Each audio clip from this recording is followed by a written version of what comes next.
ചേരുന്നുണ്ട്. കരുവന്നൂർ കള്ളപ്പണ ഇടപാട് കേസിൽ ഒരാൾ കൂടി ഇപ്പോൾ അറസ്റ്റിലായിട്ടുണ്ടല്ലോ. തൃശൂർ സ്വദേശി KB അനിൽകുമാറിനെയാണ് ED അറസ്റ്റ് ചെയ്തെന്ന് മനസ്സിലാക്കുന്നു. എന്താണ് കൂടുതൽ വിവരങ്ങൾ? ഇയാൾ നേരത്തെ സമൻസ് ലഭിച്ചിട്ടും കോടതിയിൽ ഹാജരായിട്ടില്ല. അതിനെ തുടർന്നാണ് നടപടി എന്നാണ് മനസ്സിലാക്കാൻ കഴിയുന്നത്.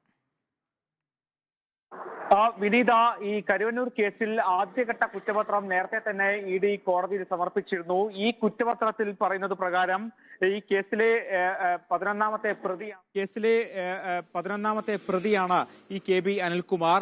ഈ കുറ്റപത്രം സമർപ്പിച്ചതിന് പിന്നാലെ ഇനി വിചാരണ അടക്കമുള്ള നടപടിയിലേക്ക് സ്വാഭാവികമായും കടക്കേണ്ടതുണ്ട്. അതിന് മുന്നോടിയായി കോടതി സമൻസ് അയച്ചിരുന്നു ഈ അനിൽകുമാറിന്. പക്ഷെ പലതവണ സമൻസ് അയച്ചിട്ടും ഇയാൾ ഹാജരായിട്ടില്ല. തുടർന്നാണ് കോടതി തന്നെ, പ്രത്യേക സാമ്പത്തിക കുറ്റകൃത്യങ്ങൾ പരിഗണിക്കുന്ന കലൂരിലെ കോടതി തന്നെ EDയോട് ഇയാളെ കസ്റ്റഡിയിലെടുത്ത് അറസ്റ്റ് ചെയ്യാൻ വേണ്ടി നിർദ്ദേശിച്ചത്. ഇതുപ്രകാരമാണ് ED സംഘം തൃശൂരിലെത്തി ഇയാളെ അറസ്റ്റ് ചെയ്തത്. എന്തായാലും കോടതിയിൽ ഇയാളെ ഹാജരാക്കിയിട്ടുണ്ട്. ഇയാളെ റിമാൻഡ് ചെയ്യാൻ സാധ്യതയില്ല, പകരം വിട്ടേക്കാനാണ് സാധ്യത എന്നാണ് മനസ്സിലാക്കുന്നത്.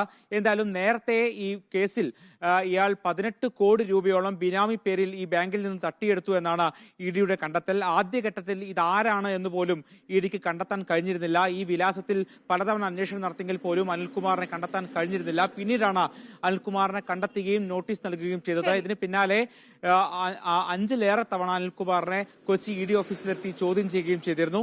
ഇതിന് പിന്നാലെയാണ് ഇപ്പോൾ കുറ്റപത്രം നൽകുകയും അതിന് പിന്നാലെ ഇയാൾ ഹാജരാകാതിരിക്കുകയും ചെയ്തത്. അപ്പോഴാണ് ഇപ്പോൾ അറസ്റ്റ് ചെയ്തിരിക്കുന്നത്. ശരി, അർജുൻ മട്ടന്നൂരാണ് കൊച്ചിയിൽ നിന്നും വിവരങ്ങൾ നൽകിയത്.